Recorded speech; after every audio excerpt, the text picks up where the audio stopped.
Welcome everybody on behalf of Sport and Dev and Eli and myself. We welcome you to this first webinar, Reimagining the Future of Sport and Development, which is an amazing initiative of Sport and Dev and its partners. COVID has highlighted global challenges and national challenges and local challenges, and it has exposed existing gaps and challenges also in the sport and development sector. The effects of the pandemic touches all of us, all in our villages, the marginalized and vulnerable youth in our countries and our region.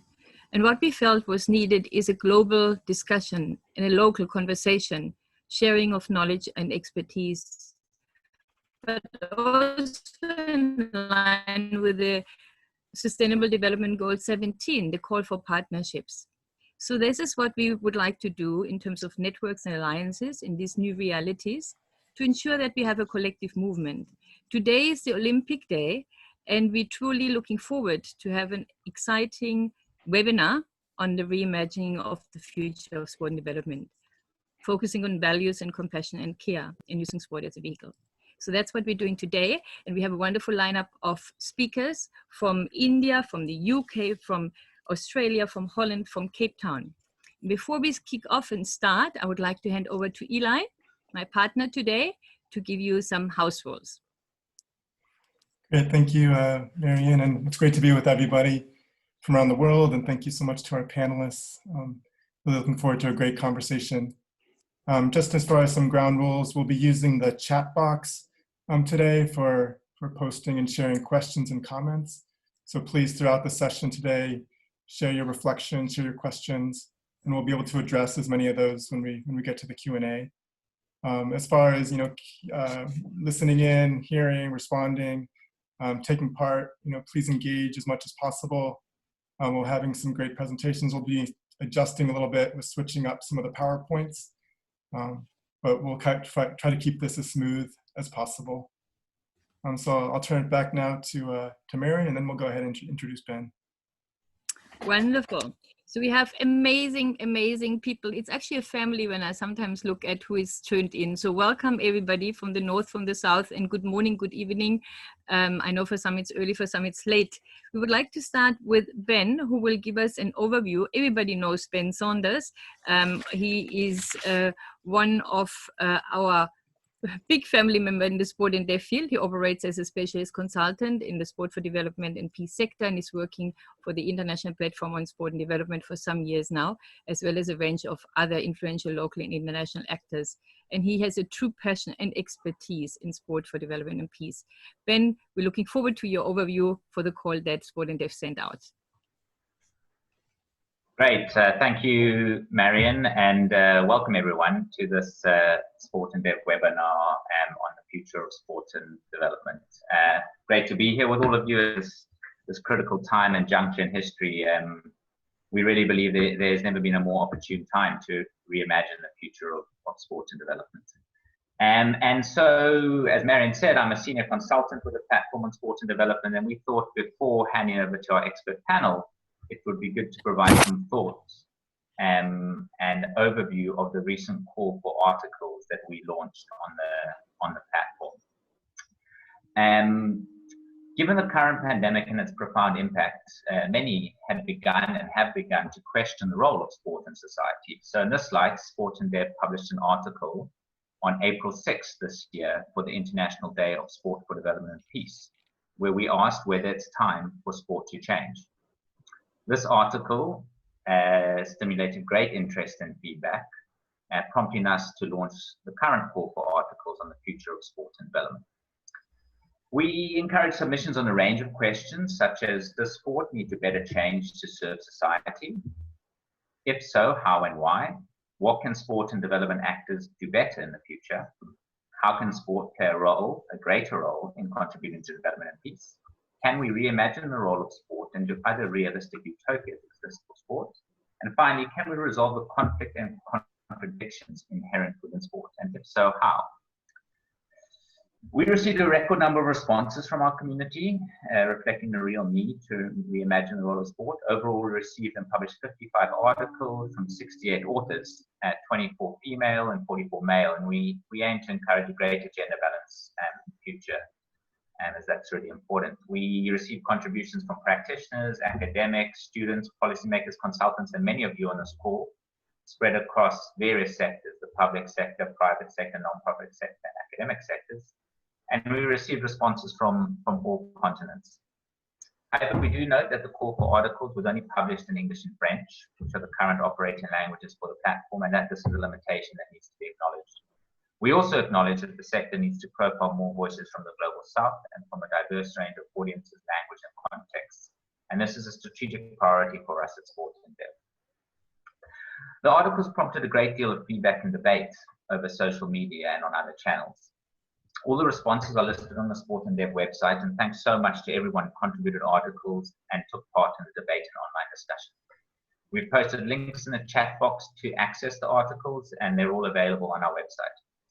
This section is closely linked with another new section on Sport and Dev, which profiles the work of sport and development organizations on COVID-19 relief, response, and recovery efforts, and also signposts to relevant resources that may assist actors in their COVID-19 response efforts.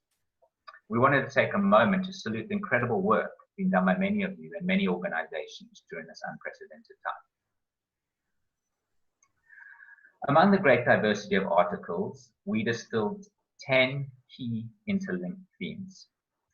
And we'll provide a brief overview of these now, and please note that we plan to post a set of articles on sportanddev.org covering one of these themes every day for the next 10 days starting from tomorrow. We will also collate all the themes and feedback from this webinar in a comprehensive report to be shared publicly. The first theme that emerged was a need to build a more equitable and inclusive sport for development in the sports sector. Authors emphasized the need to challenge current inequities within sport for development and sport more broadly. The crisis means resources are constrained, and they will be for some time. We need to ensure this doesn't lead to previous gains being reversed. The poor and marginalized are most at risk during the current crisis and also most likely to be left behind in sport. The need to make sport for development more relevant globally and more equitable, inclusive, and responsive to local needs was highlighted. The second theme was investing in grassroots sport and sport for development. Writers repeatedly emphasized the need for sport to go back to its roots. This includes investing more funding in grassroots sport and sport for development, initiatives that provide access and opportunity for all, especially for marginalized groups such as women and girls, persons with disabilities, migrants and refugees, and gender non-conforming individuals. Authors highlighted the need to invest in building the capacity of sport for development organizations and local sport actors, including community coaches and young people, and called for greater recognition of informal sports and indigenous games, which are often sidelined. The need to change elite sport was highlighted. Authors critiqued the fact that resources are disproportionately allocated to professional sport and the associated rewards, arguing that elite sport does not always adequately serve the needs of society and may reinforce inequities. This was followed by a call for sport bodies to improve their governance, transparency, and leadership with a focus on sustainability and social responsibility.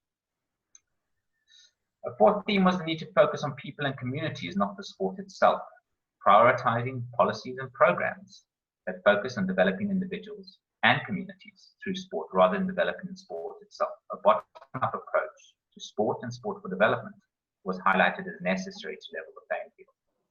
For this to happen, it is time to change the way we view and celebrate sport. Sport should not only be taken seriously when the sport itself is serious, elite, competitive, and performance-based. Grassroots sport and sport for development remain just as important, reminding us that after all, sport is human. Uniting different actors and approaches emerged as a key theme. Writers argue that integrating sport for development, sport for all, and elite sport as united sectors will contribute more effectively to sport's role in development, including to the SDGs.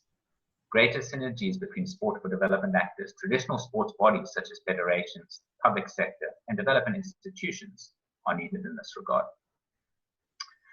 Gender equality was highlighted as a key priority, especially given that women and girls are particularly at risk during and after the current crisis. Domestic violence has increased, with sexual and reproductive health services restricted. The COVID-19 lockdowns could lead to millions of unintended pregnancies, according to the United Nations Population Fund.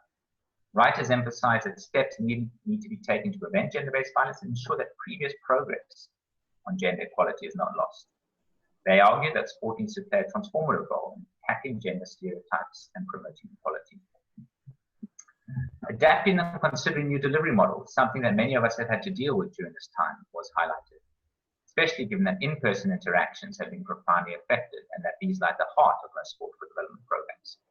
Sport for development organizations need to continue to adapt and innovate, considering new approaches, including the use of technology and social media to scale reaching impact. This includes esports and other non-physical pursuits such as board games. Further, it is clear from the current crisis that sport and sport for development organizations and programs need to be better prepared for disasters and emergencies, including relief, response, and recovery efforts. Mental health was highlighted as a key theme, especially with so much attention on physical health and economic recovery. We recognize there is a risk that the COVID-19 response will neglect mental health, even though the crisis is exacerbating mental health problems. However, we know sport can play a critical role in healing, using trauma-informed approaches and psychosocial support programs to promote mental health and other therapeutic benefits. Our penultimate theme was the importance of investing in teaching, learning, and research, as these are important fundamentals to educate and sustain the sport for development. After all, students represent the future of the sector and need to be critically engaged. Authors call for more relevant qualifications and training that combine coursework with field experience, partnerships between scholars and practitioners, and able to bridge gaps between theory, policy, and practice. And finally, we recognize that current crisis, and this was highlighted in the call, presents challenges and opportunities. The prospect of even more limited resources means that things may well get worse for the sport for development sector, and that existing inequities may deepen. Some authors suggested that the future of sport for development may be at stake, especially for smaller and less well-resourced actors. To combat this, actors need to mobilize together alongside greater commitment from donors, partners, and governments. In this regard, we welcome the creation of a Sport for Good Relief Fund by Laureus and other support efforts, including those of the Commonwealth Secretariat and other partners. This crisis, however, also presents an opportunity for us, for the sport for development sector, to increase its profile.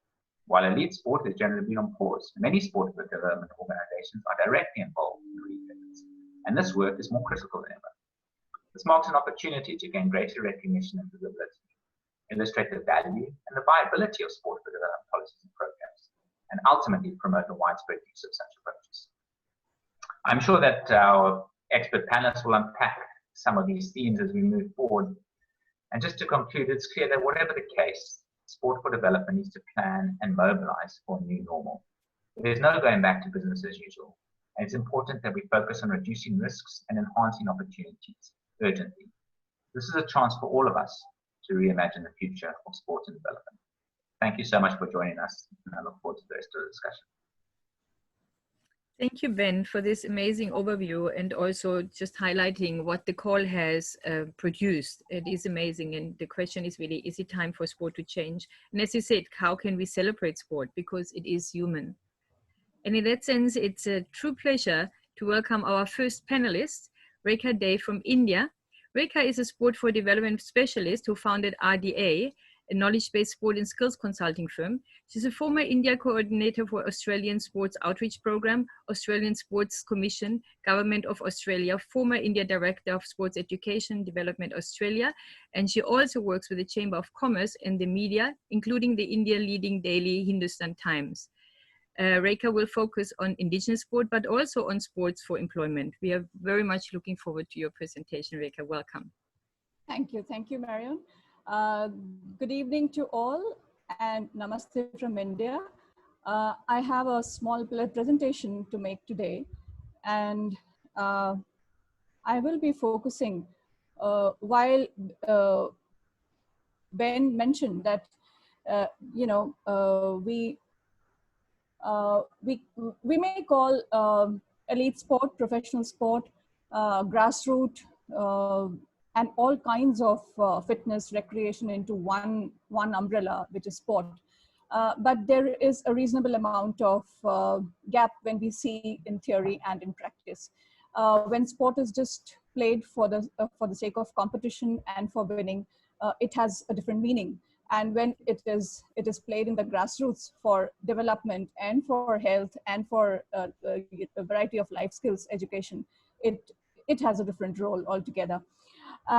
Therefore, from global context to local context, I certainly have been in the sector in India for more than 15 years now. And there is a shift that is required in the mindsets of people.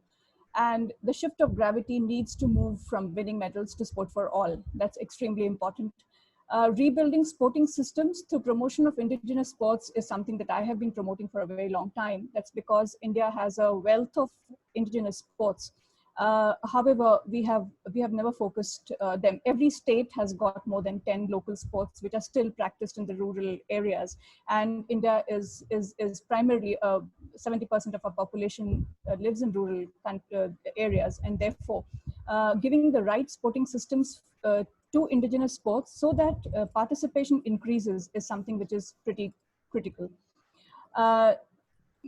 As I said, the fun element, fitness, life skills development is more important. Spectator and entertainment sports will continue, and that already has an established system. So we really don't. That does not need too much of a push. That has been surviving for decades, and it will come back in whatever form post-COVID.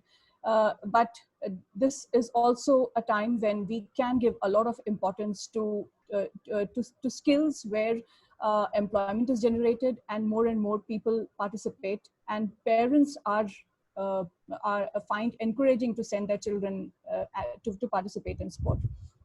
Therefore, focus on enhancing employability is very important. And for that, the right kind of training programs and courses need to be developed with the right kind of skills being delivered in the sports services industry, which can comprise of sports, fitness, recreation, and sport for development, of course.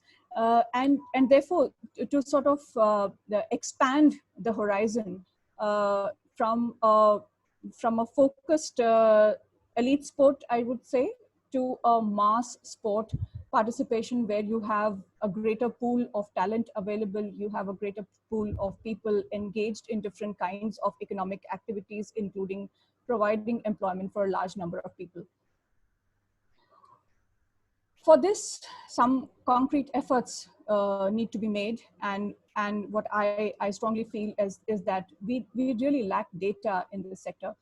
We need to gather, sort, and document the labor market intelligence and employability skills in sport for development. Build competency frameworks. We have competency frameworks built for most of the job roles existing in different kinds of sectors, manufacturing, retail, etc. But when it comes to sport fitness, there is available, but when it comes to sport for development, we do not have them.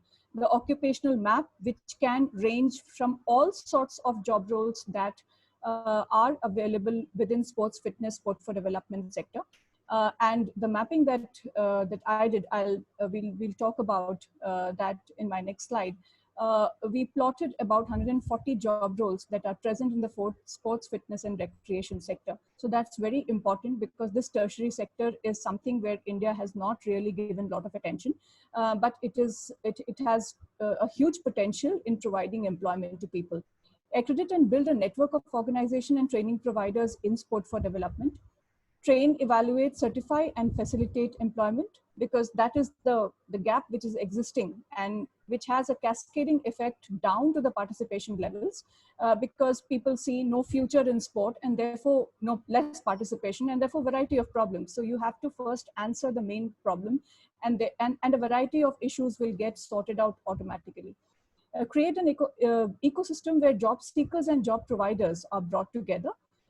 Promote, train organizations, involve CSR departments of various corporates, and use advocacy and communication largely to connect with them and spread the awareness of the benefits that sport for development programs bring in.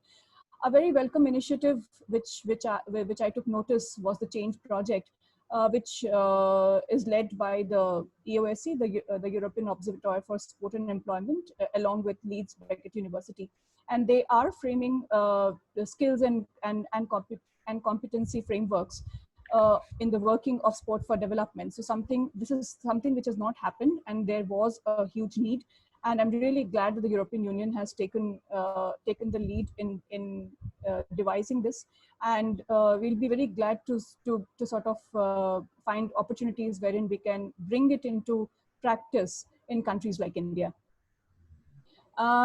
This is an update that I'm not sure how many people are aware of, but in the last, in the period of 2016 to actually 2019, most of the work took place for 2 years, 16 to 18, where I was a part of the project which was initiated by the Ministry of Skill Development and Entrepreneurship, Government of India. And the partners that we formed a consortium with under the leadership of Tanjun Associate. It's an Indian-based LLP organization. And we collaborated with the OSC, SIDA, Nunshi Tashi Foundation. Nunshi and Tashi Malik are the Guinness Book of World Record holders and climbers in our country. And Jeff Carroll, who is an individual with tall credentials on developing the occupational standards. And we developed a series of occupational standards for about 21 job roles. And we developed the occupational map for sports, fitness, and recreation sector. This was the first time an organized effort was made to give an education framework and training framework to a sector which was mostly unorganized. Some of the pictures that I have shared in my presentation during those time, in those 2 years, we had an extensive dialogue with various stakeholders, and the Government of Australia was the key partner. And you can see pictures here. Adam Gilchrist was the skills ambassador for India. And likewise, Sachin Tendulkar was the skill ambassador during those 2 years. And there was a reasonable amount of dialogue that took place. A series of 11 conferences were done in different parts of the country, where we collected ground data and interacted with a lot of grassroots level people to understand what kind of employment opportunities are available. If so, what is the nature of that? How many people are working? Is youth excited about it? If so, where are the training organizations located? Is there a formal training? Where is the certification, accreditation? It was a series of questions that none of us were aware, and we had to bring in 150, 200 people in each place to connect with them and understand the local scenario. And it was a very encouraging series of interactions, because we actually realized that there's a lot of parallel employment that's already happening in the sector. Which probably the elite sport and the sports ministry is also not really connected with. The indigenous sports, this is one of the sport in one of the northeastern states. It's called Yubi Lakbi, and this is very much like rugby. And they have local tournaments within communities. And similarly, we found many indigenous sports which have a local presence, and they are equally played fondly, and probably the number of spectators over there would be higher than some of the many events that we tend to watch on television. As I mentioned, the key achievements, we developed 21 qualification packs and presented it to the ministry here. And the key sectors that were covered was sport, fitness, and recreation. We tried to recommend sport for development, but India is a little early probably in understanding sport for development as an independent subsector of sports. And therefore, we made recommendations and left it there, so that as the global community grows, there will be a time when people will be convinced about the power of sport for development, and we can bring in a structured, organized training and education within sport for development as well. I have articulated the kind of job roles that needs to be defined and developed in terms of proper qualification standards and implemented through grassroots level practitioners, so that we are able to demonstrate that it is not just about development, which certainly happens, nobody is debating about it, but there is also a promising job opportunity available. And some of the job roles which I have identified, I've mentioned in this slide, I've started from the bottom level, which is community sports coach, master trainer, community engagement specialist, sport for development design specialist, sport for development curriculum developer, sport for development program coordinator and assistants, the hierarchy, S for the M&E specialist and assistants, SFT Research Head and Associates, SFT Fundraising Head and Associates, SFT Advocacy and Communications Head and Assistants. If we have this kind of a hierarchy of job roles within a sport for development organization, it is very easy to reach out to governments and explain where we are coming, how it will benefit the larger population. We know, but we all understand the health and education side of it. But when it comes to employment, people have a question mark. And therefore, to address that question, it is important that we also have to focus on the employment side of sport for development. And that is something which I'm, in my limited capacity, I'm trying to push in my country. Thank you so much. And I hope I've been concise in what I'm presenting, because it's time that we address issues and find solutions and help larger population to participate and promote grassroots sports. Thank you so much, and namaste once again. Thank you, Rekha, and namaste.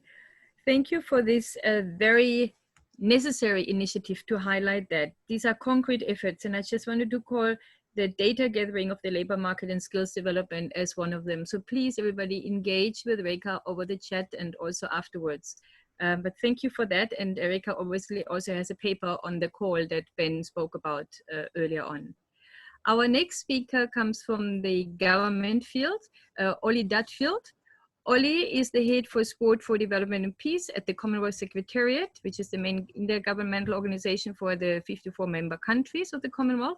And his team helps countries draft policies, conduct training, and strengthen M&E related to the contribution of sport to the national development and sustainable development goals. Ollie has advised United Nations and other intergovernmental agencies over the years, and we know him very well.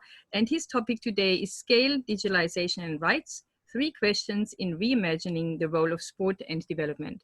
Welcome, Ollie, and we're looking forward to your presentation. Thank you, Marion. As you highlighted, the Commonwealth Secretariat serves 54 member countries of the Commonwealth, and indeed, in our role, coordinating international efforts to measure the contribution of sport to the SDGs, broader international community. But I grew up on the land of the Yagara people in Australia, who are the traditional owners and custodians of the area where I spent my childhood. And I'd like to start by paying respects to their elders, past, present, and emerging, and in doing so, express my solidarity and support for the message of the Yagara people, among many Black and minority ethnic communities, that more needs to be done to confront racism, discrimination, and inequality. Now, in Australia's rich Indigenous culture, knowledge, values, and traditions are passed to future generations through Dreamtime stories. And there's a Dreamtime story of Tiddalik, who's the largest frog who was ever known. And he awoke one day with a huge thirst, and he drank and drank and drank until there was no fresh water left in the world. Now, soon animals and trees were dying, and the land was cracking up because of the lack of water from this great drought. Now, the animals came together and conferred on how to address this problem. And they decided if Tiddalik could be made to laugh, all the water would flow out of his mouth and refill the billabongs and the rivers. All the animals tried without much success. Even Gugugara, the kookaburra, who was known to have the funniest stories. When the animals were at the point of despair, Nabanam, the eel, slid up and began to dance and twisted himself into amazing knots and contortions. Finally, the great frog Tiddalik started to giggle, then laugh until he burst into a gaggle of laughter, and water gushed from his mouth and flowed to replenish the land, the river, and the billabongs. Now, for me, Tiddalik is a story of a community that had a problem at scale rooted in inequality and the inequitable distribution of resources. But the community took a collective approach to solve these problems at scale. But interestingly, there was an innovative solution from outside the core of the traditional leadership whose contribution was key to addressing this issue. Now, like the Council of Animals in Dreamtime, the issue that the sport and development community are aiming to address are issues at scale. Indeed, for well over half of the last decade, the Commonwealth has been advocating for the contribution that sport and development can make to the SDG agenda, which is the global blueprint to address issues at scale.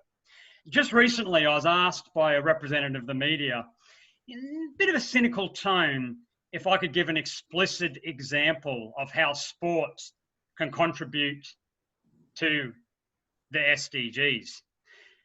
So I drew on a very targeted approach. I cited SDG 16.1, which is around reducing violence, and put forward data from leading sport for development program that said about 50% of participants had reported they're less likely to join a gang and 70% less likely to commit crime after participating in the program. I went to SDG 8.6 around reducing young people not in education, employment and training, and cited data from another leading sport for development program that said 41% of participants in that program had progressed into jobs, education or further training. The interviewer seemed happy, content with this response. But for me, there was an issue. The data that I cited didn't relate to impact at scale. It related to 3,000 participants, 1,000 participants in much bigger youth populations. Now, I think it's important to recognise that the type of change and the type of impact that can be measured at scale is different to that can be measured through targeted, sustainable interventions. Nevertheless, I think the question of scale is critical for the future of sport and development. We saw from pre-COVID-19 research conducted by UNICEF that only 1 in 500 children across the globe have access to sport for development programs. Now, this might seem like a simple scenario. More resources invested would equal scaled opportunities and potentially scaled impact. But of course, significant resource investment requires evidence that impact can be delivered at scale. And this adds to the complexity of the question because we know that it's context specific and community owned and driven interventions that deliver impact. And it's not simple as just scaling these from one community to the next. And this leads me back to the Council of Animals, or collective approaches and collective impact. Now, it's not in our scope today to go into academic critique of collective impact, but I do want to point to some of the building blocks that we're working towards a common agenda. There's shared articulation, a level of shared measurement. There's mutually reinforcing activities, continuous communication, and a backbone support mechanism for collective impact. Now, this is not a new argument around the value of this approach when we look to the future of sport and development. But what I did want to argue is that I think we can look at collective impact at 3 levels, and the concepts of collective impact at a level of sport and development, sport more broadly, and then in the traditional sense, sport is one of a number of sectors in collective impact. And indeed, these type of coalitions of organisations is a key part of the Commonwealth's approach when we work with governments and national authorities on working to scale the impact of sport and development. When we start to look at this, which is a question of governance of the sector of whole, collaboration of the sector as a whole, and then other sectors, it raises for me a pretty critical question when we look at our future of human rights and governance. Now let's look to broader sport. About 17 to 18% female representation on governing bodies of international sport federations and national Olympic committees. In Europe, I'm speaking from the UK today, in Europe, 33% more men than women hold voluntary roles in sport. Now, in the UK, only 5% of the board members of sport governing bodies identify as Black, Asian, and minority ethnic versus almost 13% of the population. Now, this list could go on, and let's be clear, it relates to the broader sports sector, not sport and development. But if we quantitatively examine the same data in our sector, what would the response be? How diverse is our leadership? How diverse is our governance models? We may be a model, we may not, but certainly I think it raises important questions. How many of the 1 in 500 children who have access to sport and development programs are children with a disability? We go further, how many children have experienced emotional, physical, or sexual abuse in sport and development? So these human rights and governance issues become absolutely critical questions. And we start to look at the governance issues. Put in another way, in the future of sport and development, who do we imagine will be invited to the Council of Animals? Now, to conclude, I have one final reflection. And again, I don't want to confuse the issues of the broader sports sector, physical activity and exercise, with the outcomes that can be achieved through intentionally designed sport and development programs. But there were some interesting trends during lockdown. And let's take data from my home country. During the lockdown period due to COVID-19, Australian women were almost 10% more likely than men to have taken up new forms of exercise, and 20% more likely than men to report loving using digital means to stay fit. Let's step back and reflect on this. A traditionally underrepresented group in governance in the broader sector is more likely to participate and enjoyed it more when the system is fundamentally, in a lot of ways, shut down. So this highlights what we know about the importance of enhancing equality, inclusion within the sector. But it also highlights the opportunities that digitalization and digital modes offer, both for scale, but also potentially in addressing issues around inequality. The co-chairs of the UN Secretary General's high-level panel on digital cooperation, Melinda Gates and Jack Ma, had a view on this before shutdown. They said, "We live in an era of increasing interdependence and accelerating change, much of it driven by technological advances. Moments of change present new opportunities to solve old problems. The efficiency, innovation, and speed of a digitally connected world can expand what is possible for everyone, including those who have been historically marginalised." Now, pre-COVID-19, the global esports audience was expected to reach 495 million. In the broader sports sector, spend on digital sport media has tripled since 2016 and is expected to grow by as much as 15% in the next 3 to 5 years. This is pre-COVID numbers. Now, digital approaches are not a panacea, nor are they issue free. At the end of 2017, only 172 million of more than 1 billion people living in least developed countries had access to the internet. We also know there's an enhanced risk of online grooming and abuse the more people engage with online modes of deliverable. But we are in the fourth industrial revolution. And in considering the issue of digitalization, I want to single out Singapore. Digital transformation has been at the core of Sports Singapore's response to COVID-19. This has included the provision of 500 jobs and 500 training opportunities geared towards enabling continuing operations and industry development. And it's included setting up the Active Singapore Circle, which is a digital sports ecosystem which operates in a blended model alongside face-to-face delivery. It's had 10 million views since it was set up.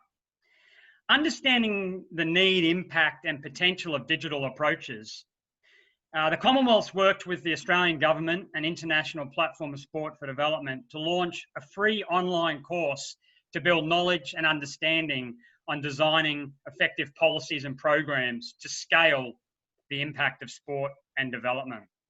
It's aimed at government, civil society, sport for development organisations, and really focuses on policy and programmatic design and interplays the issues of governance, gender equality, inclusion, and critically, impact measurement. Now, is digitalization of our sector our equivalent of Nubbanum the eel? No, not its in entirety. But imagining a future for sport and development that doesn't involve a component of blended digital delivery is folly. So then, in imagining the future of sport and development, I had 3 points of reflection: scale, human rights and governance, and digital. Now, I certainly don't feel like a galah proposing these 3 points. And by the way, galah comes from the word gilla, which is from the language of the Yulari people, the traditional owners and custodians of northern New South Wales in Australia. Thank you for your time.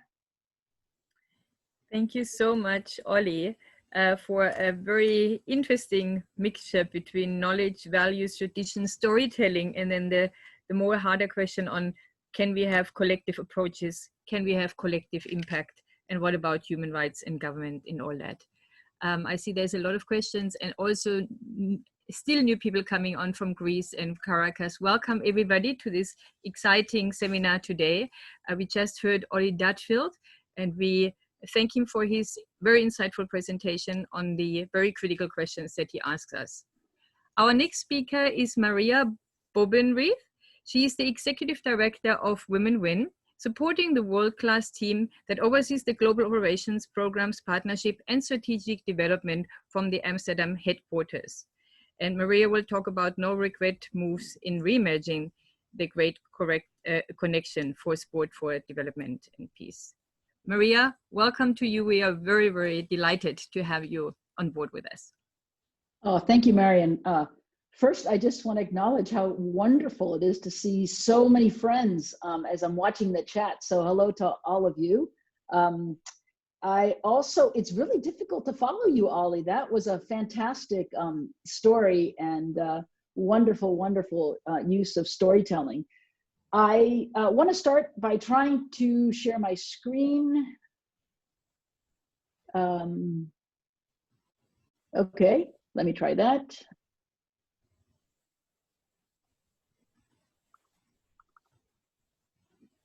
So, did it work? Yep. Okay, fantastic. So now I can see no one, which is probably a good thing. I want to talk about a couple of things. The first thing I want to do is really acknowledge the entire Women Win team. While I'm sitting here in front of you, some of them are online, others are not, but actually this effort and this conversation belongs to them and all the amazing, amazing hard work that they have done for many years and continue to do. So this is really about them and about our implementing partners, actually, who really give us the opportunity to take all of these great practices and share them with you. In the spirit of really acknowledging the human rights efforts that are going forward and the bravery of this young generation to stand up around Black Lives Matter in the United States, and certainly in a global context everywhere, of what's needed in the great correction that needs to happen in the world, I just want to take a minute and recognize that actually this is an opportunity for a great correction, sport for development. And Ollie already highlighted some of that. I think we're still too white, we're still too male, we're still too North focused, we're still too elite, and we're absolutely still too cisgender. I could make a long list, but I think that this is the moment for us to consider how to make some of the corrections that are really in our sector absolutely vital. I have some ideas about that, and I'll talk more about that in my presentation, but I really do feel like this is a really important moment to seize that. I also want to say that I'm going to publicly announce that this is my last panel in Sport for Development, because I think part of the ethos of that and handing this over to a new generation of young people is that we need to have more panels where we're hearing voices from our Southern partners or partners wherever they are, and those particularly closest to the ground. So this is going to be my last and hopefully most fun panel that I'll be on in the sector.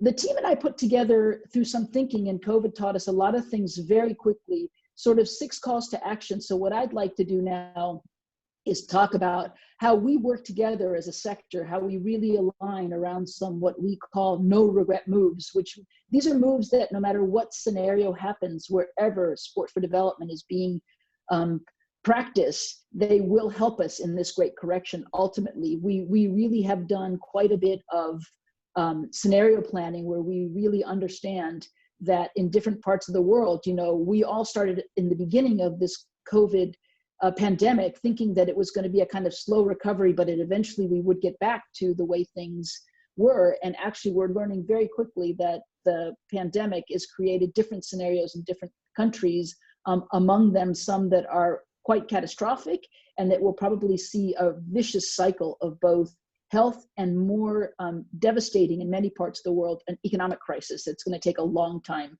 to move out of. So let me go through those 6 very quickly, and then I'll finish by telling you an idea that we've been working on that will hopefully help us reset and imagine this new great correction. Ollie and Rekha have very eloquently spoken about some of this, but I think our sector needs to be measured, and success must be measured, and we must be held absolutely accountable for how we focus on the most vulnerable and how those social gains of the most vulnerable in every community, and I could list them all, but you know who they are in your community. And when we are getting back into the fields, when spaces are opening up again, every time we go out there, I think it's important to reflect who's out there, who's playing. We've made a lot of gains in the last decade or two of sport for development. And at this moment, I think this has to be the core of how we redesign whatever happens next. So holding that line, I think, will be a great measurement and accountability for success. Secondly, it's been said, Ollie said it, Rekha said it, at the end of the day, we have to act local. We can feed the global, but we need to turn this whole sector upside down, and we've got to find resources, we've got to find lessons learned from those of you that are not sitting behind your computers right now working, but you're working at a very, very, very local level. And so this concept of, how do we ensure, and I saw a couple of feed questions in there, how do we ensure that more and more resources actually get to the local organizations implementing is critical to the kind of no regret opportunities that we have.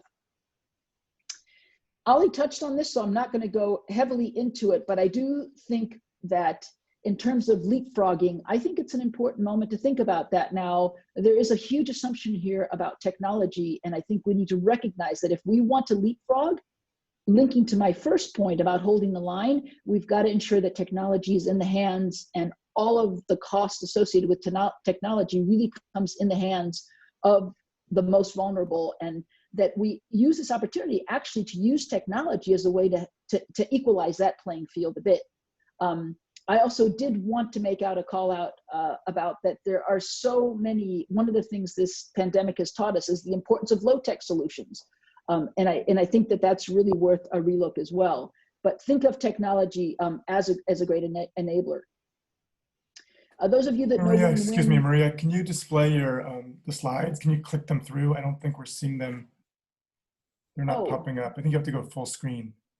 I am on full screen. Let's see. I have them on full screen on my. Okay. They're not up here. They're not showing up as they're coming through. Let's see. Oh, maybe I have to swap displays. Is that helpful? Yeah. Does that help? Did that help? Not yet. Oh, new share again? Maybe Yeah, do the share again. Yeah. Maybe it got stuck. There we go. Yeah, perfect. Did it work? We got it. Yeah, we're good. Awesome. Yes. Ah, okay. So I have so many beautiful pictures. I can't not show them to you, right? You're excited to see them all. Yeah. Except now, there. Okay. So my Act Local, Feed Global. This is leapfrogging. Here I wanted to talk about unusual alliances and really planning for multiple new realities. I already spoke a little bit about that, but I want to talk about here the role of government a little bit, and at least highlight that in this great correction, governments will absolutely have to play a key role.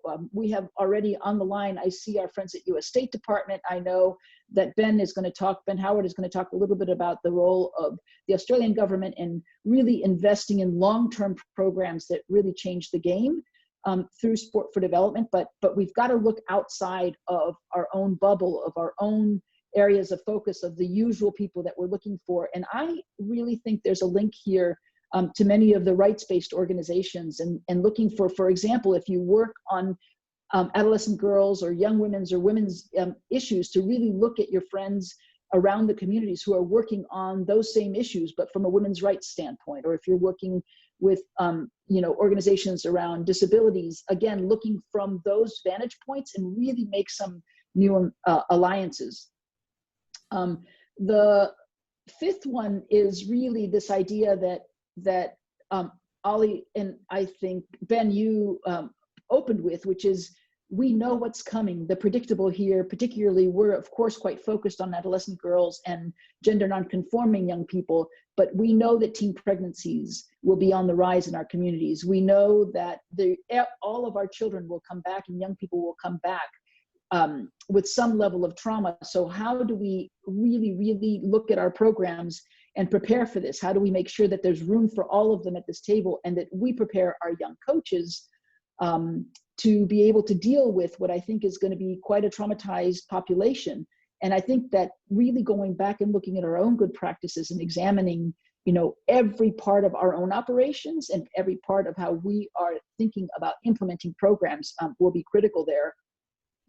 And my last point is really that I think to have a healthy ecosystem, we've got to take care of the entire ecosystem, which means as funders, as advocates of sport for development as a key way to rebuild and to address some of the trauma and some of the other effects and impacts of COVID, we are going to have to think about the whole ecosystem, not just our set of implementing partners, or not just what we've invested in, but really having a call for funders to have much bigger and broader approaches. So one thing I wanted to share quite concretely that we've done in some of our other work is, so how do we approach this? Like, what are some practical ways to think about this? Well, we've been really through Women Win, and I'll ask Meg probably to post for you. We've been working with a significant group of other advocates around adolescent girls and women's rights, not specific to, but including sport advocates, and created a pooled fund that was a gender response, adolescent girls response to COVID-19. It's called the Global Resilience Fund for Girls and Women. And there are 4 aspects of that fund that I think our sector could really look at. The first is it's a pooled fund, which means that all of the funders are putting money into one fund. And that fund then has a shared governance approach, which means the governance of that money really is split between funders and recipients or implementers of the program, and together they create the governance. The third really critical piece of this fund is that it has a participatory grant-making process, which means that the grants are awarded by peers to the organizations based on what they know will work. And the last piece of this fund, which is really critical, is it starts out with learning questions, and all of the work. And I think we're seeing from this amazing technology and conference today that it is possible then to take knowledge hubs and platforms and really convert them into sources of knowledge and inspiration globally. So that's just one example. I invite you all to look at it. It's being hosted by an organization called Purposeful, and Purposeful came out of the Ebola crisis and looked at how adolescent girls and the programs that they were working on could immediately be turned into something that could have a humanitarian response. And Ollie spoke about this, but I want to reiterate that during these times, if we want license to operate further down the road with communities, we need to think about, and I think funders need to reflect on, the humanitarian aspects of what needs to happen today as people are fighting for their lives. So I'm very optimistic about the future of sport for development. I'm optimistic about reimagining it, and I'm most optimistic about reimagining it with all of the young people that are out there doing the great work, and all of you that are out there implementing on the ground. So thanks very much. I think I'll stop there. Thank you, Maria. I hope really that it was not your last presentation, because we can't let you go, especially with these ideas, with these insights in terms of humanitarian response and aspect that are becoming more and more important and necessary in our field. And also what was new and what struck me was the whole notion on looking at really how do we prepare our coaches, our players, to deal with trauma, because that is something that we haven't looked at in the past. So I'm looking forward to much more and many more presentations and conversations with you and everybody that you mentee and all your colleagues at Women for Peace. So thank you for this presentation.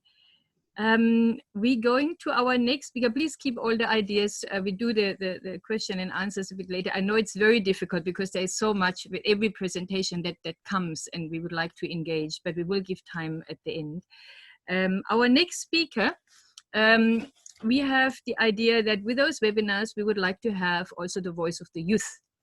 And in every of the webinars, we will have a youth representative. So our this time's youth representative, this month youth representative is Warren Lucas.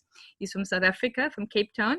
He's an exercise scientist at the South African Medical Research Council and serves as the president of Cape Town Gymnastics and also as the youth coordinator for the Foundation for Sport Development and Peace.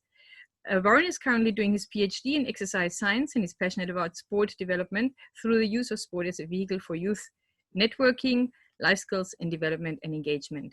And his topic today will be youth and the SDGs and future opportunities for sport and development, a youth perspective. Warren, welcome, and we're looking forward to hearing you. Thank you, Professor Keim, and welcome to everybody to this exciting webinar. I am privileged to be here.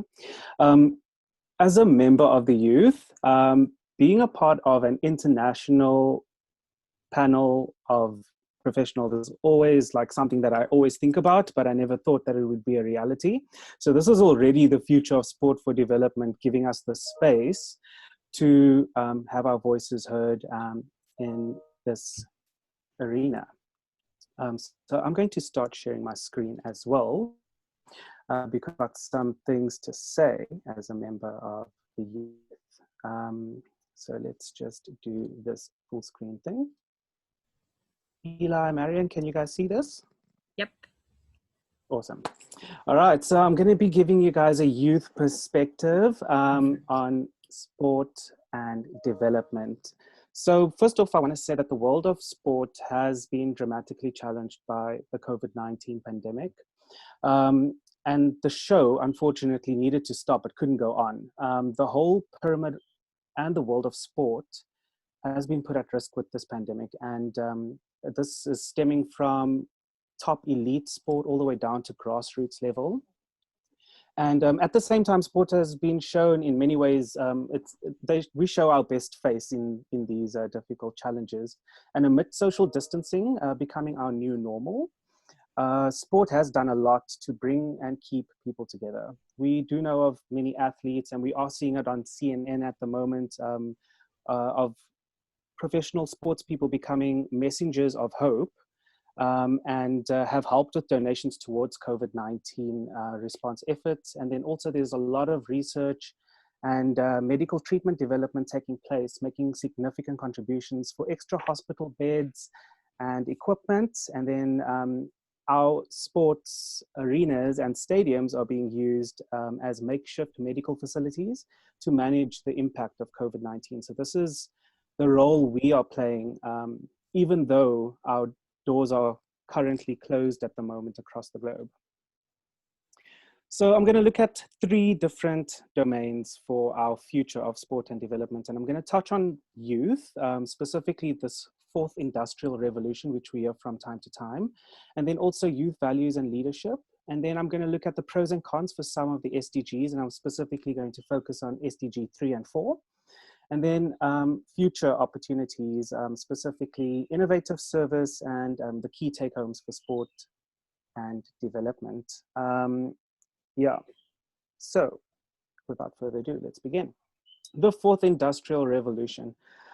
This represents a fundamental change in the way we live, work, and relate to one another. It is a new chapter in human development, enabling extraordinary technological advances to commensurate with those of the first, second, and third industrial revolutions.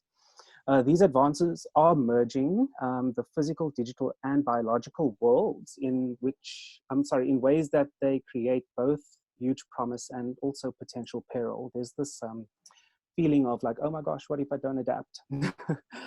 Then also the fourth industrial revolution is about more than just technology-driven change. It is also an opportunity for us to help everyone, including leaders, policymakers, and people from all income groups and nations, to harness converging technologies in order to create an inclusive, human-centered future. I must say that the real opportunity is to look beyond technology and find ways to give the greatest number of people the ability to positively impact their families, organizations, and communities. This is to say that even in times of uncertainty and turmoil, which we are currently in at the moment, we did not take a pause or stop working. We continued to serve and push forward in our mission to safeguard sport from present, emerging, and future threats. With respect to some of our youth values and leadership, I wanted to highlight a few things. Often youth in society are largely underestimated and misunderstood, considering our beliefs, culture, passions, and we are placed in this position by countless elders in the community. These perceptions regarding youth potential begin to stifle self-esteem and largely create aspects of self-doubt, which may gain foothold in life as we transition into adulthood. Sport as an activity and pastime teaches youth important life skills that empower, fulfill, and unite youth in a way that little else does. There is huge opportunity to further utilize sport as a vehicle for empowerment and youth strengthening, because the universal language of sport is understood by all, and especially youth. Sport enables youth to learn leadership, self-development, respect, discipline, and teamwork, all of which are important in general society and community. Now, having a look at our sustainable development goals, and we're going to focus quickly on good health and well-being, and I'm going to weigh up some pros and cons that the COVID-19 pandemic has brought us. Starting with some pros. Okay, so COVID-19 pandemic has brought to light the importance of sport and physical activity in its potential to boost the immune system and promote the physiological development of young people. More so than ever, we now know that its importance in the general society at large, and not just at an educational or academic level. COVID-19 has also forced sport leaders, such as you and I, to be a bit more vocal regarding the importance of sport and recreation as tools for development to maintain health and well-being for all members of society, from the youngest of young children to the elderly in our communities.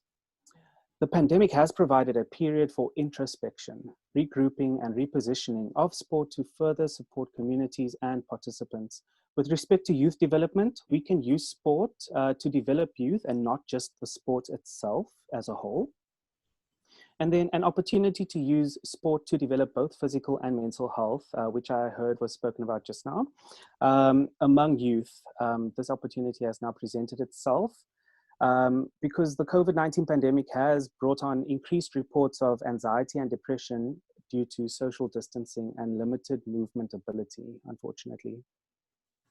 Some of the cons for our Sustainable Development Goal number 3 is that the safe spaces of sport facilities provided for youth have now been closed as a result of lockdown, leaving youth without a place to take refuge and recreate, which is obviously essential for healing, trauma management, and recovery of many youth populations.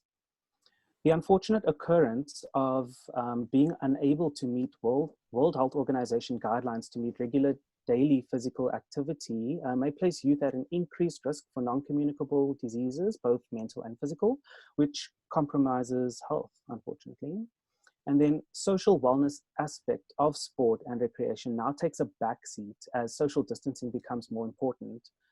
I'm watching the news a little bit more than I should, I think, and I'm seeing that the COVID-19 cases are increasing daily across the globe, which might mean that more stringent limits start to be enforced in our countries.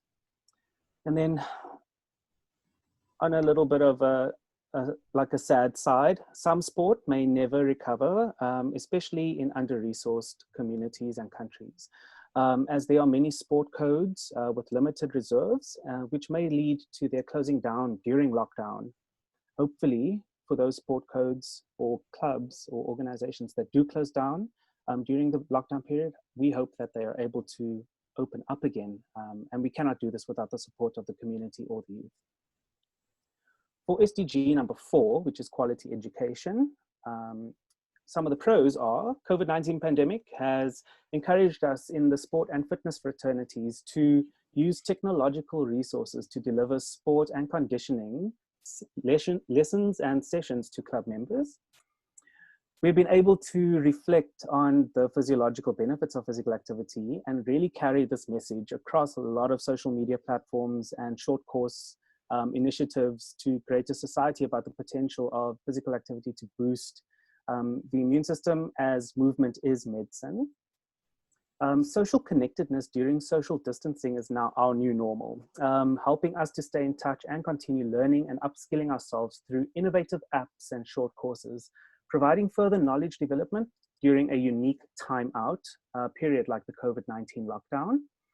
And then youth and adult populations have been required to work together in this important transition, whereby youth are able to teach and expose older members of society to the benefits of technology for development, especially in sport and education.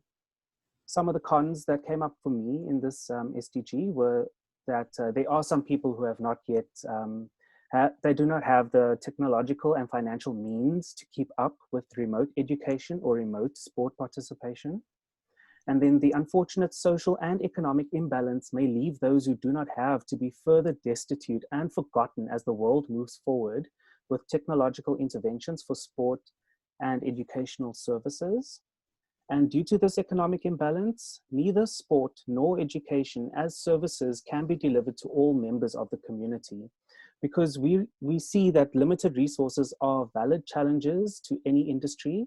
So we have an opportunity to actually reshift our focus of investments and financial reserves so that physical activity, physical education, and schooling can be delivered appropriately, especially to these vulnerable groups.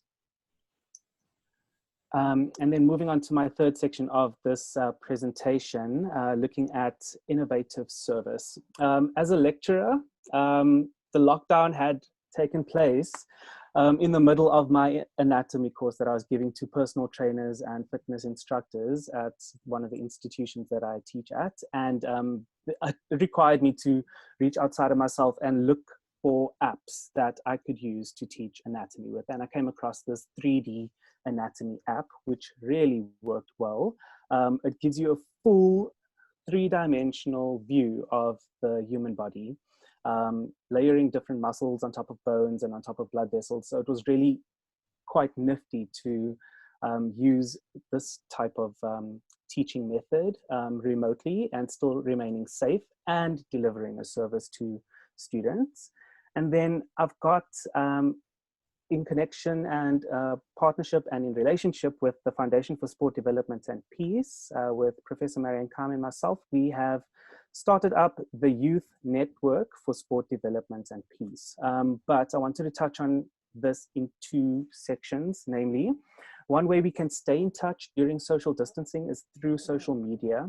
We are blessed to be experiencing a respiratory illness pandemic in this 4th industrial revolution, whereas in previous pandemics, they did not have such things as internet and technology. So we can at least still stay connected via these platforms such as Facebook, Twitter, and Instagram.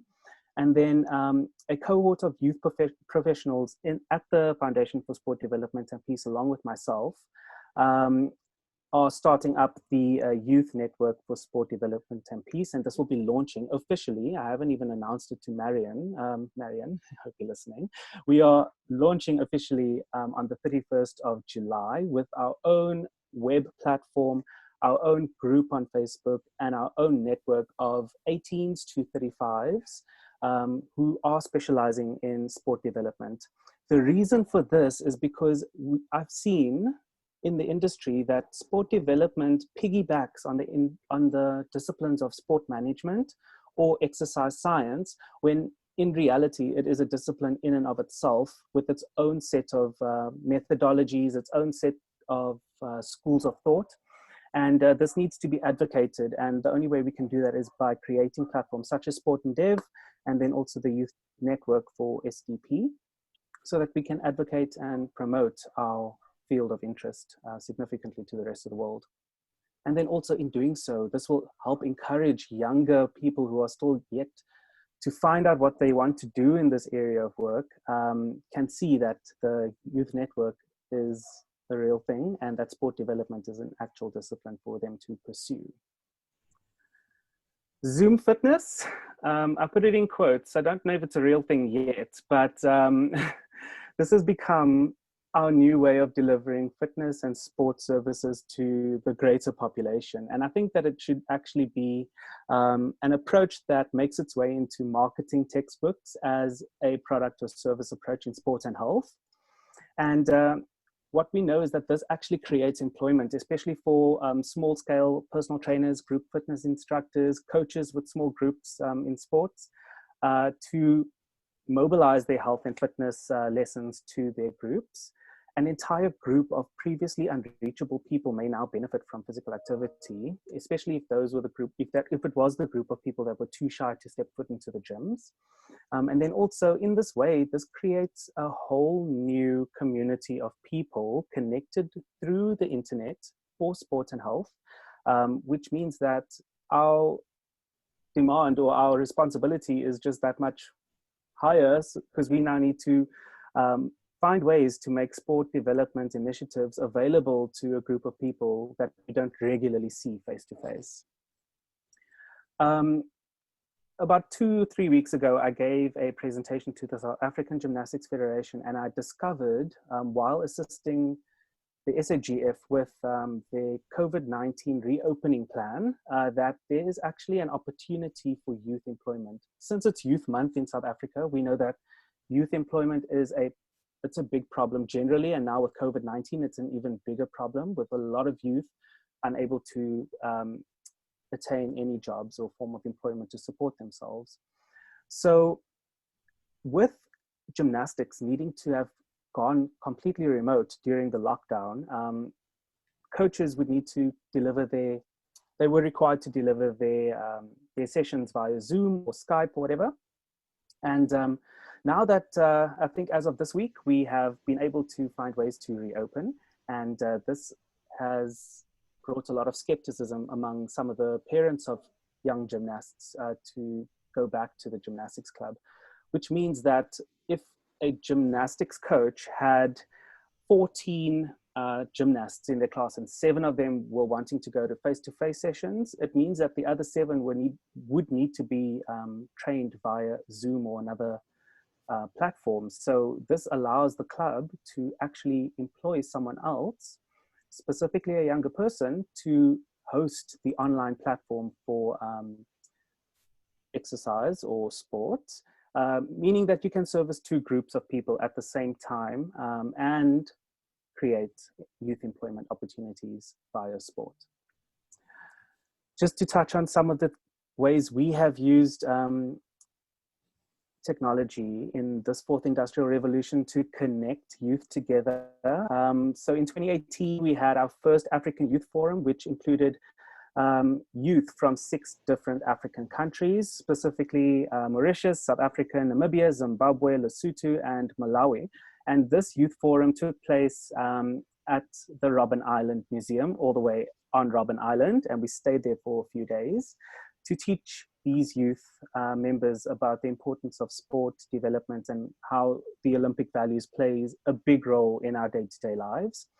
It was at this youth forum where the Youth Network idea was born. And so we are fulfilling our legacy as youth to connect more youth within sport development by going completely technological and online so that everybody can stay in touch together. And then every year with the Foundation for Sport Development and Peace, we have the annual Youth Peace Heritage Games. And the reason that these games were developed was because we saw that youth, as youth, as we start to make contact with more youth, the nuances of heritage start to dissolve. It starts to not be there anymore because youth culture doesn't really take into account history so much. So we wanted to bridge the gap between South African heritage and youth by hosting these games, which include 5 youth groups, which in rotation go to 5 different heritage sites. And we encourage these youth to use their smartphones to take selfies at each of these heritage sites, learn as much as they can from these heritage sites, connect with each other during the day, and then at the end of the games, they create a skit, a play, a poem, an act, or a song to convey the message of South African South African heritage that they have picked up during the day. And this is one of the ways that we try and mobilize concepts of heritage with youth using technology. Some of the take-homes from this presentation, I do feel that, number one, virtual education and training has become a reality for the development of sport and for sport development. Secondly, we need to harness limitless data or data zero options, which may be beneficial to deliver services of sport to youth due to limited access to finance for data. I must also say further research on the promoters and barriers for this new normal is needed. An opportunity for us as SD Sport for Development leaders is to invite youth to collaborate with us to design interventions that are targeted towards youth, which will help us navigate a way forward. We need to say hello to mobile upgrades. We need to embrace the digital age as our main mission, because if we don't adapt, we might not progress. And then the key focus demographic that I thought was important to mention before I leave you guys today was women, youth, and children. It must be said that women are traditionally responsible. I don't like the word traditionally, I probably shouldn't have used that, but in the way society goes, women are traditionally responsible for children's involvement in activities, specifically physical and sport activities. Involving women and children in this paradigm shift will allow for us to change and to include simultaneously as a whole, as a community. With that, I thank you very much for the opportunity to speak with you, and look forward to the last presentation that we have. Thank you very much, guys. Thank you, Warren. That was the voice of the youth. I already saw that people like from the Commonwealth Youth Sports Peace Forums and European are interested. So there will be hopefully an exciting interaction happening after that. It gave us an overview of where the youth have an interest in terms of health education, but then also in terms of the role of women, with links again to what Maria said. Thank you, Warren, for that. Without further ado, I'd like to introduce our last speaker for today, and we kept him up a long time. He's in Australia and it's probably midnight there.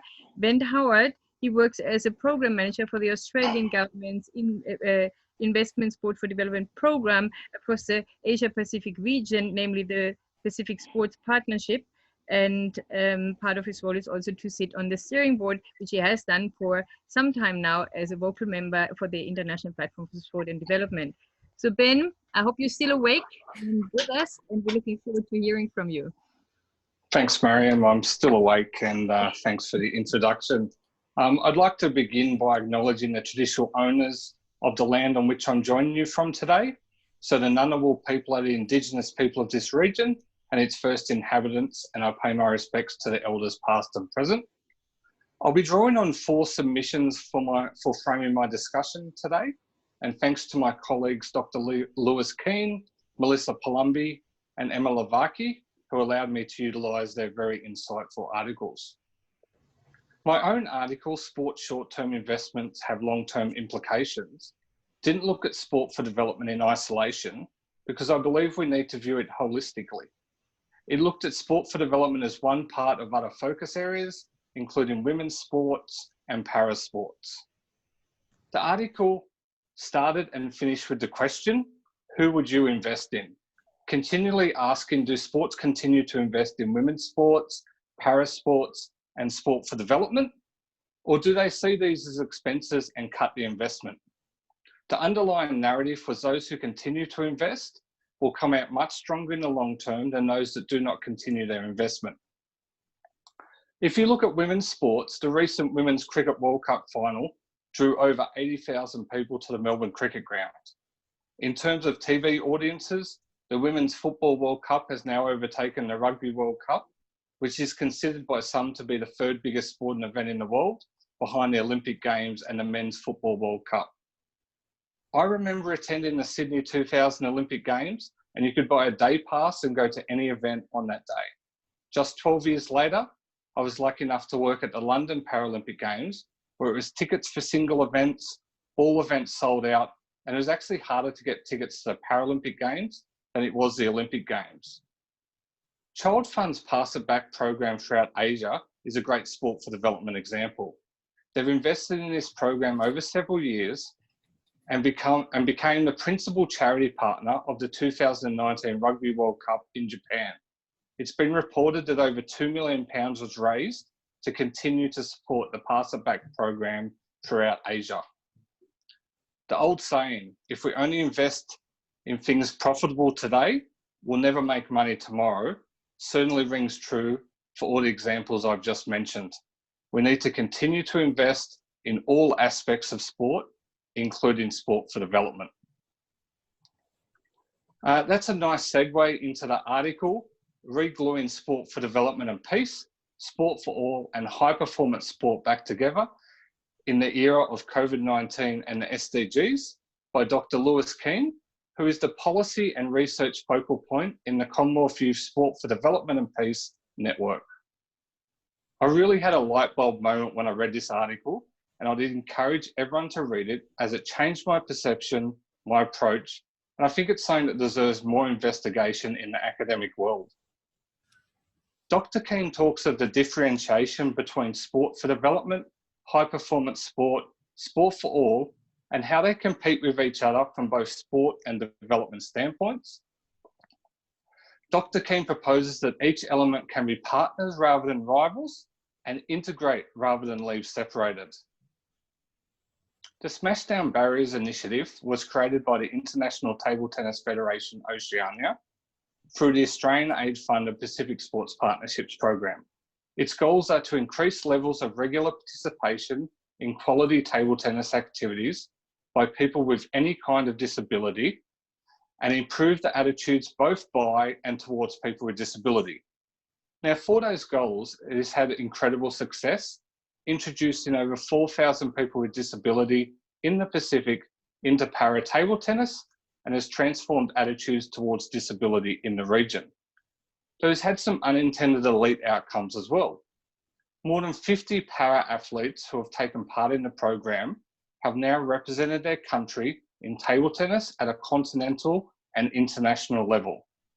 The most famous being Fiji Marie Roden, who first took part in 2014 simply for health benefits, but was so talented she went on to compete at the 2016 Paralympic Games.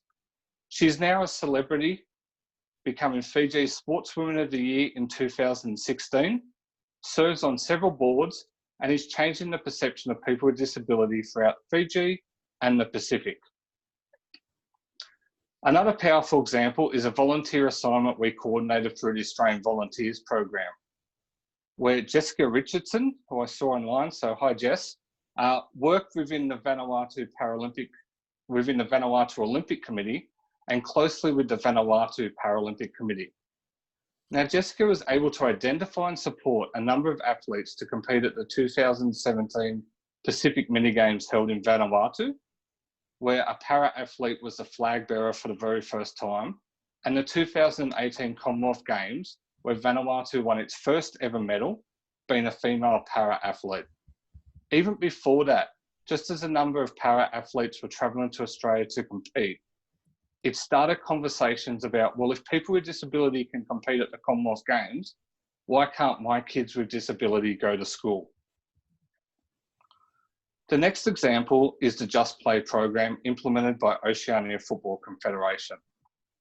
The program, having started with funding from the Australian government through the Pacific Sports Partnerships program, has been so successful, it now attracts additional funding from the New Zealand government, UEFA Foundation, and UNICEF, It is also now the entry point into football in the region, which is predominantly funded from outside football itself.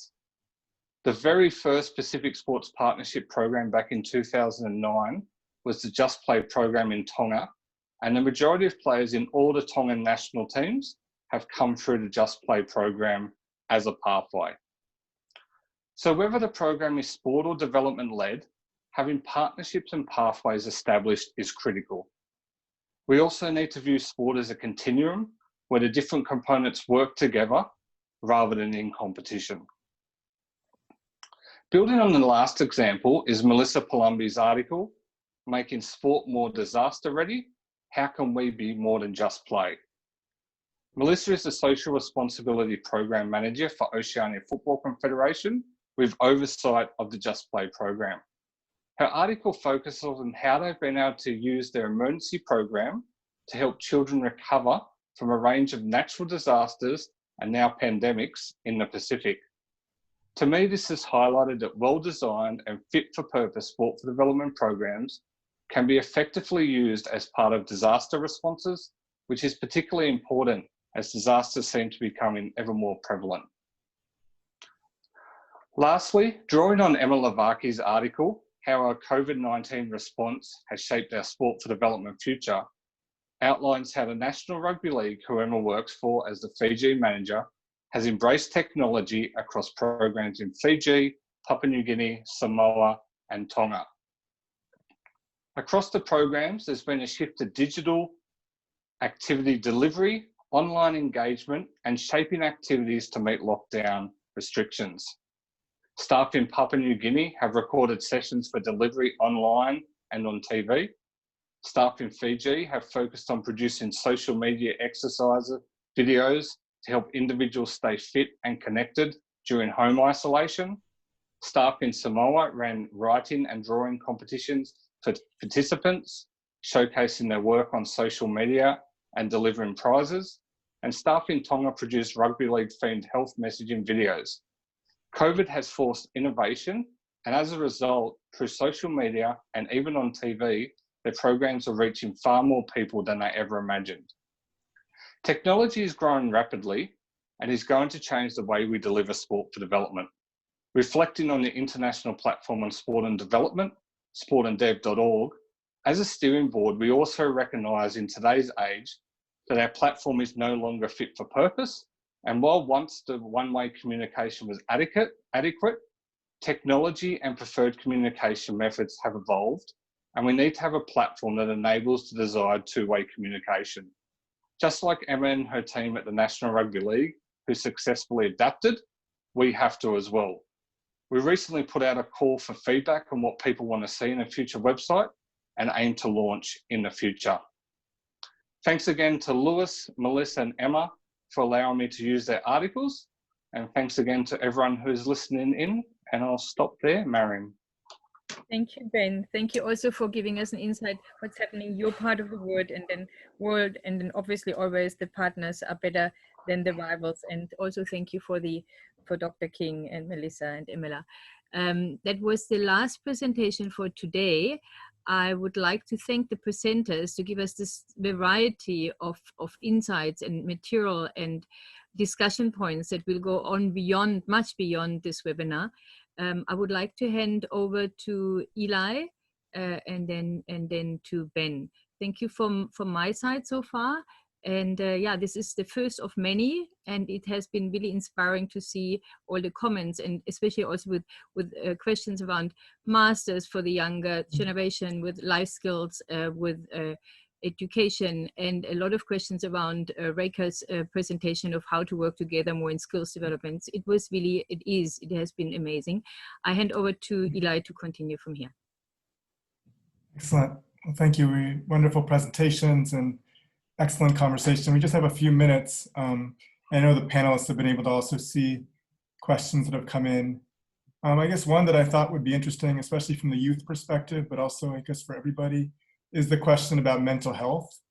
It seems like that's an emerging area, and that's an important in the current environment and where we're at.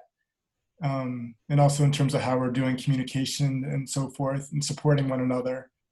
So I'd perhaps ask Warren to speak on that, but then perhaps others. And then we can also go into some of the other questions, or we have a couple minutes left. So maybe Warren, if you'd like to start with a response. Yes, thank you so much, Eli. And I just saw the question, it was from Belinda. And the question is specifically on, to touch on mental health and how we can feel well in this time of social distancing. And I was busy typing the answer here, and I was saying that it's a very good question because mental health can often be overlooked since it's not a visible on the skin or type of wound. It's not something that we can actively see all the time. But with regular physical activity, it can help with the negative impacts of depression and anxiety, and in some instances, substance use disorders or schizophrenia. I would suggest a minimum of 3 to 5 sessions per week, but there are guidelines for young children aged 6 to 17, which state that they should be active for a minimum of 60 minutes a day. And then anyone over 18 to up to 65 years old should be active at least 3 times a week for an average of 150 minutes to experience the health benefits of physical activity. In doing this physical activity, we will experience something called endorphins, which are those feel-good hormones. And then also, especially for mental health, physical activity can help develop new or repair neurotransmitters and form new neural pathways by the release of dopamine and serotonin, which also help us to feel a little bit better, especially during these kinds of times. With social distancing, it's important for us to make sure that if we are training in public, we wear our masks because that is the guidelines from the CDC. And if we are training on our own, it's not necessary to wear a mask. And then this is how we can attempt to feel well during social distancing. There are a lot of other things that we can do, like take up hobbies such as art or dance or something else at home that we can do by ourselves that will still give us some kind of joy and release. But yeah, that's my perspective on managing mental health. Thank you. I thought that perhaps we could, if there's other panelists that are looking at questions here and wanted to respond, or just some final comments to address any of the comments we've seen. We just have a couple minutes left, so I wanted to open the floor for any of the panelists that would like to either address any of the questions that have come in or just make any final remarks. And then we're going to turn it over to Ben for a closing. So we just open the floor to maybe Oliver or Maria or Ben, anyone who would like to start.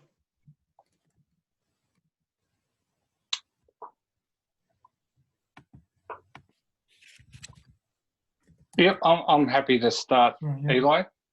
There's just a question there about whether sport for development will be accepted in the development sphere. And I actually have a dream that we don't have a sport for development sector, because sport for development is so entrenched in what sport do and what development do that we actually don't need a sport for development sector. I think it's slowly getting there, but going back to some of Maria's points, we actually need that evidence base to prove that sport for development is a good investment and it does achieve results. So while I have that long-term view that we don't have a sector because we've been so successful, as a sector, we really need to get that evidence base moving forward. Excellent. Thank you for sharing. Yeah. Anyone else, Oliver or Rekha, or any kind of final, and then we'll turn it over to Ben, but just wanted to open the floor as you've seen the questions. There's one comment about, I think there's a really important comment and discussion to be had around esports. We already know that those are extremely misogynist spaces for young women and girls from the gamers that we know that are girls. However, I do think that this is an area, and esport for development is something certainly that we've been having conversations with beyond sport. I think we've got to get into esport and all of the other nascent emerging realities, whether some of us traditionalist older folks think that's not where we want the world of sport to go. It's there. And I think I saw that David Goodins had put a note there about, technology needs to be our friend. And so I think esports, virtual reality, there are ways, especially to connect, more marginalized youth through those games. I know that with the U.S. State Department, we've been really thinking about things like exchanges that can be done through technology, and whether that's some form of gaming and gamification. I don't think we should put our heads in the sand. Excellent, thank you. Just two final thoughts from me, and one is actually a thanks out to, I think online today, we had Adiola, Alvin, Lewis, and it's been the Commonwealth Youth SDP network that has put the issue of digitalization, esports onto the agenda, onto our policy agenda as the Commonwealth. Now, it's not risk-free, it's not issue-free, but it is a critical consideration for the future. And so thank you to that group that's been a critical voice in that policy lens and policy focus.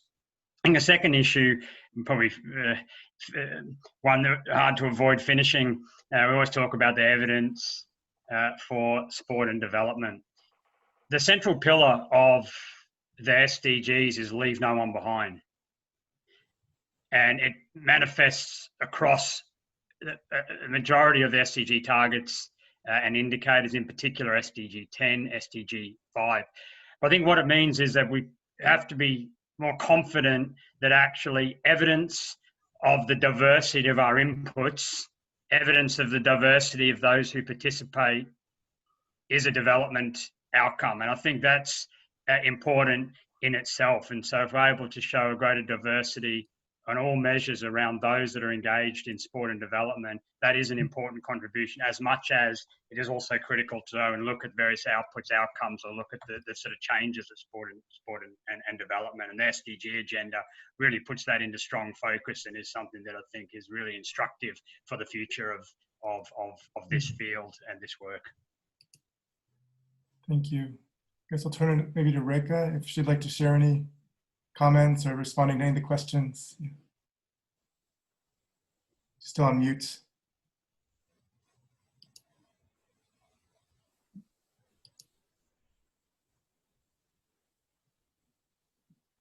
Yeah, am I audible? Yeah. Yeah, perfect. Yeah, there is a question around the new roles of Olympic Games. I think there's nothing to worry about new roles of Olympic Games. The more important subject is, I think we need to establish sport for development as a sector so that countries are able to find a structure to the sector, and they're able to give more importance and bring policy changes within different countries, because until that happens, there won't be a governmental push for the benefits to reach to a larger population. So I think that's the place where we all are striving hard, and bringing in the government and continuous advocacy and pushing is something which is very important. And I think that's the role we need to play, rather than worrying about what Olympic Games have to shape as their new roles. They'll worry about themselves, I think. It's been a wonderful interaction, and thank you to Sport and Dev for organizing this.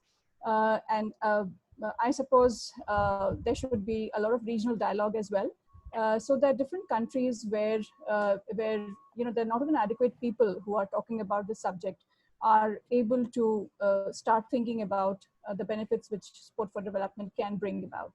Thank you. Thank you. So at this point, we'll turn it over to Ben to share some comments, and then we'll close the session. But go ahead, Ben. Yeah, thanks, Eli. I mean, yeah, I'm going to be really quick, but just a big thank you to everyone for joining us for the webinar. Really thanks to the 5 panelists joining us from across the world at different time zones. A huge thank you to Eli and Marion. They have done a lot of work putting this together, and also to the team behind the scenes at the platform on sport and development. We had over 300 people on the Zoom webinar, and extra people on Facebook. We do plan to host similar webinars in the future, so please just watch this space and stay updated via our website, sportanddev.org, and social media channels on Facebook and Twitter. The open online course that we spoke about is available to sign up, and the link has been shared by Ollie Dudfield, which is an open online course in sport for development and peace. And we hope to see people joining that. In terms of next steps, just very quickly, we will make a recording of this webinar publicly available soon. As indicated, starting from tomorrow, we'll publish an article each day, every day for 10 days, covering each of the 10 themes identified in the call for articles. And we'll follow this up with a more comprehensive report on the call for articles and feedback related to this webinar. In the more longer term, we'll continue to work with partners and stakeholders to facilitate debate, advocacy, and ultimately action on the future role of sport and development. So this really is just the beginning of a longer journey, which we hope you will all be a part of. And so, yeah, from our side, just thanks so much once more, and we hope to see you all again soon. Thanks, Ben, Eli, and Marion. Yeah.